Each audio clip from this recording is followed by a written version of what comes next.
Vamos a hacer una prueba. Si te pones delante de tu nómina, ¿la entiendes? ¿La retención, las cotizaciones, los complementos? ¿Lo tienes claro o hay cosas que se te escapan?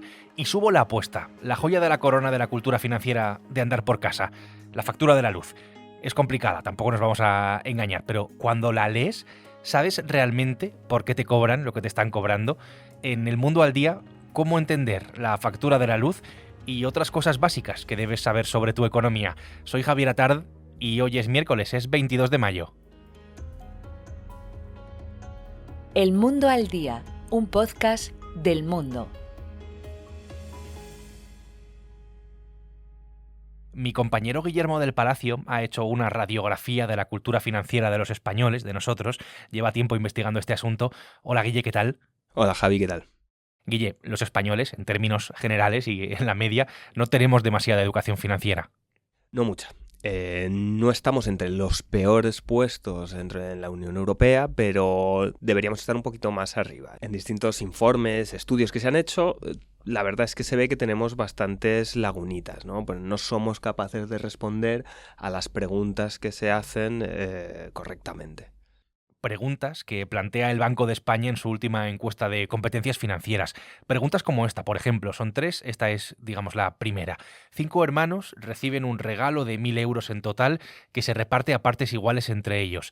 Imagine que los 5 hermanos tuvieran que esperar un año para obtener su parte de los 1.000 euros y que la inflación de ese año fuese del 1%. ¿Qué es lo que podrían comprar? Da 3 opciones. La primera es más de lo que podrían comprar hoy con su parte del dinero. La segunda, la misma cantidad. Y la tercera, menos de lo que podrían comprar hoy. ¿Sabes la respuesta? Pues la correcta es la tercera, porque el dinero pierde capacidad de compra cuando suben los precios y al haber pasado un año, pues ya puedes comprar menos de lo que podrías comprar al haber recibido ese premio del que no podían disponer hasta dentro de un año. Esta es la pregunta que más se acierta, es verdad, pero en el cómputo general solo 2 de cada 10 responden bien a esas 3 preguntas. Nuestra alfabetización financiera, digamos, es inferior a la media de los países de la OCDE. Estamos muy lejos, por ejemplo, de países como Alemania. ¿Qué hace falta, Guille, para tener verdadera cultura financiera? A mí me gusta mucho cómo lo expresa uno de los expertos con los que hablamos, Guido Stein, un profesor, que dice que en España no tenemos cultura financiera, que lo que hay es culturilla. Es decir, sabemos algo, pero necesitaríamos interesarnos más. O sea, hay una gran parte que es también culpa nuestra, ¿no? Bueno, o esa pescadilla que se muerde la cola. Cuando se habla de educación financiera, no nos dan mucha cuando estamos estudiando en el colegio, el instituto, al principio, ¿no? Se nos presenta como algo ajeno. Entonces, luego no hay ese interés de más adultos por querer conocer un poquito más. La respuesta más sencilla es que lo que podemos hacer para tener más cultura financiera es interesarnos por ello. Claro, entonces es que a veces el primer paso es pararse a pensar, comprobar, revisar todo al detalle. Pero claro, para eso hace falta tiempo y no sé si este es el bien más abundante que tenemos. Pero, en fin, este podría ser un buen comienzo. Guille, a la hora de hablar de esta realidad, muchas veces se apunta a que la economía se ha vuelto, digamos, demasiado complicada para el ciudadano medio. ¿Esto hasta qué punto es verdad? De nuevo es en parte sí y en parte no. Lo que nos dicen también los expertos es que los conceptos más básicos de la economía al final son más matemáticas y muy simples, ¿no?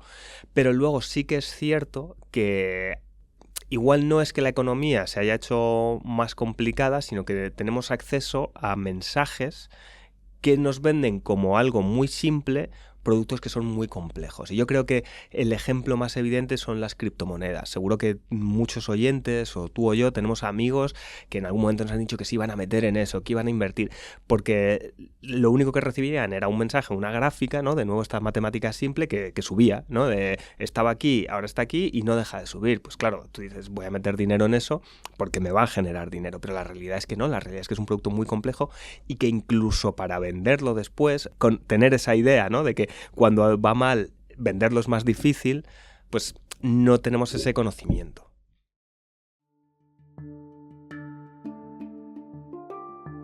baja también desde mañana es el recibo de la luz, un 6,6%, de media unos 30 euros anuales para un consumidor medio. Después de meses disparado, el precio medio de la luz en el mercado mayorista en abril fue de 13,67 euros el megavatio hora. Claro, muy lejos de los más de 200 de la crisis energética de hace tan solo un par de años. Aquello puso en evidencia una realidad, y es que tenemos grandes problemas para comprender la factura de la luz. Es, digamos, la gran incomprendida, mucho más que la nómina, me atrevería a decir. La pregunta aquí, en este caso, es: ¿cuesta tanto comprenderla, la factura de la luz, por la falta de educación financiera? Pues bien, creo que la respuesta es no, o no únicamente por ese motivo. La realidad es que es muy compleja la factura, pero es compleja porque refleja una situación que también es bastante compleja y por eso básicamente cuesta tanto de entender. Aquí tengo en mi poder, Guille, la última factura de la luz, la última que me ha llegado a casa. Quiero que expliquemos cómo entenderla, y a ti que estás escuchando te cuento que puedes consultar esto de manera visual en el mundo de hoy con la infografía que ha elaborado nuestra compañera Elsa Martín. Guille, mira mi factura, que aquí la tengo. ¿Por dónde empezamos? ¿Dónde está la primera clave? Yo creo que lo más básico, y puede parecer una tontería y seguro que habrá mucha gente que lo piense, es saber qué tipo de factura tenemos. Es decir, si estamos en el mercado regulado o si estamos en el mercado libre. Porque cambian muchísimo las facturas de uno a otro. O bueno, no la factura en sí como tal, la factura física, sino todo el proceso, lo que pagamos, cómo lo pagamos. Vale, entonces, para saber esto, arriba a la izquierda, lo primero para saber a qué mercado pertenecemos es mirar el nombre de la comercializadora. Debajo de este dato están los datos del cliente y ahí hay un apartado que dice tipo. Ahí tienes la respuesta, básicamente. ¿En qué se diferencian, Guille, ya por curiosidad, el mercado regulado y el mercado libre? Porque 2 de cada 3 españoles están en el libre. Es ampliamente mayoritaria la parte de españoles que están en el mercado libre. A grandes rasgos, el mercado libre es un mercado en el que tú le dices o bueno, más bien te dice la empresa: te voy a cobrar la electricidad a este precio, te voy a cobrar la electricidad a un precio fijo. Y en el mercado regulado está regulado ese precio. Depende en gran parte, porque también se ha cambiado para que no sea tan volátil, del pool diario. De cuando hablábamos en la crisis energética de hoy el megavatio hora cuesta tanto, pues de ese pool, de ese mercado donde se vende la electricidad. Entonces varía en cada hora lo que se paga por la electricidad que se consume. Seguimos mirando esta factura. Debajo del tipo de mercado está el periodo de la factura y en el resumen otro dato de los que más te interesan. Atención, aquí hay mucho color por todas partes, hay mucho gráfico, ahora entraremos en eso, pero vamos a la potencia contratada. Esa es otra de las claves, sí, porque en la factura no se paga únicamente por la electricidad que uno consume, sino que se paga también por poder consumir esa electricidad. Y luego la potencia contratada es, digamos, cuánto puedes llegar a consumir al mismo tiempo. Esto, una forma muy sencilla de ilustrarlo, de saberlo, es cuando saltan los plomos, ¿no? He puesto la lavadora y tenía el aire acondicionado puesto al mismo tiempo y la nevera, el horno, no sé qué, y me han saltado los plomos. Eso es porque estás pidiéndole al sistema que te dé más electricidad de la que tú estás pagando por poder consumir en un momento punta. Entonces, si nunca jamás te han saltado los plomos y has tenido todas estas cosas puestas a la vez, es posible que tengas contratada más potencia de la que necesitas.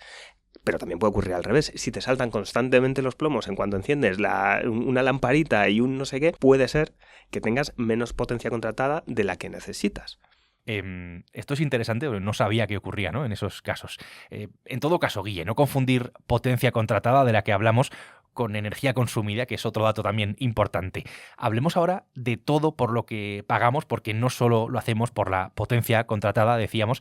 Esto a veces es el principal escollo para entender la factura. Hay todo tipo de costes. En realidad, la electricidad que consumimos como tal es un poquito menos del 50% de la factura. Pagamos esta potencia contratada y pagamos por el sistema, por tener acceso a la red y luego peajes, 1000 variables que los ciudadanos van pagando en su factura. Y luego también es un poco curioso porque tiene 2 impuestos la factura. Tiene el impuesto de la electricidad, que grava todas estas cosas de las que hemos hablado. Después, eso da un precio, se le suma el alquiler del contador y sobre todo eso se le aplica el IVA. Y normalmente esto aparece aquí en un gráfico circular con porciones con el destino de todo lo que pagamos. Energía, cargos, peajes, transporte y distribución, impuestos. y hasta incluso el alquiler del propio contador.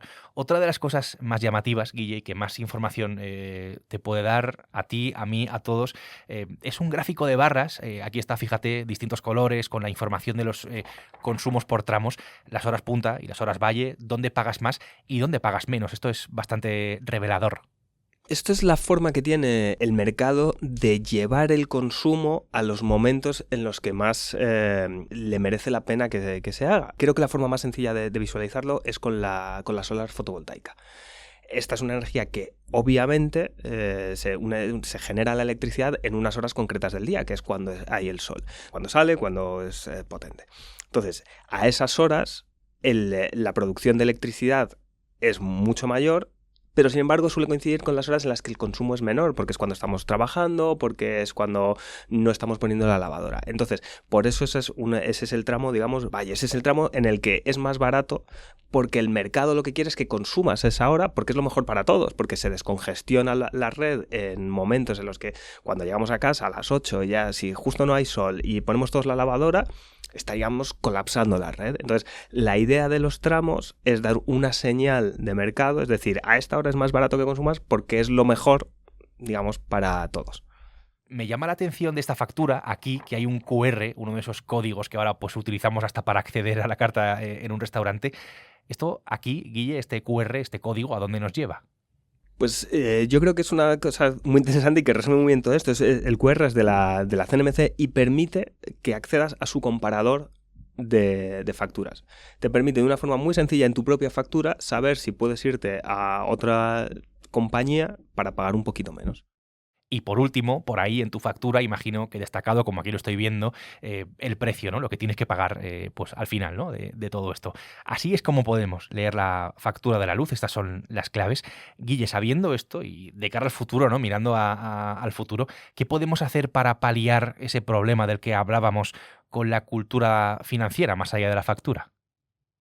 Bueno, hay una parte que tenemos que hacer a nivel país, que es invertir un poquito en esta educación financiera, que nos llegue desde antes, que tengamos ese interés. Cada uno aparte lo puede hacer propiamente. Y luego, pues bueno, está ese igual dudar, el refranero al final es muy sabio, ¿no? Y saber que nadie da duros por 4 pesetas, que bueno, habrá oyentes que no sepan de lo que le estamos hablando, pero que si algo parece demasiado bueno como para ser cierto, probablemente es que sea demasiado bueno como para ser cierto. Efectivamente, pues eso, que nos fijamos un poco más, que le dediquemos un poco de tiempo, que miremos, que comparemos mejor si hace falta para mejorar nuestra cultura financiera. Guille, gracias. Un placer como siempre, Javi. El Mundo al Día es un podcast que puedes escuchar en elmundo.es, en nuestra web y en las principales plataformas de audio también, en las que tienes la opción de suscribirte. Guillermo del Palacio ha hecho posible hoy este episodio. Mañana será jueves y aquí estaremos con una nueva historia. Hasta entonces, gracias por estar al otro lado y saludos de Javier Atard. Has escuchado El Mundo al Día, un podcast del Mundo.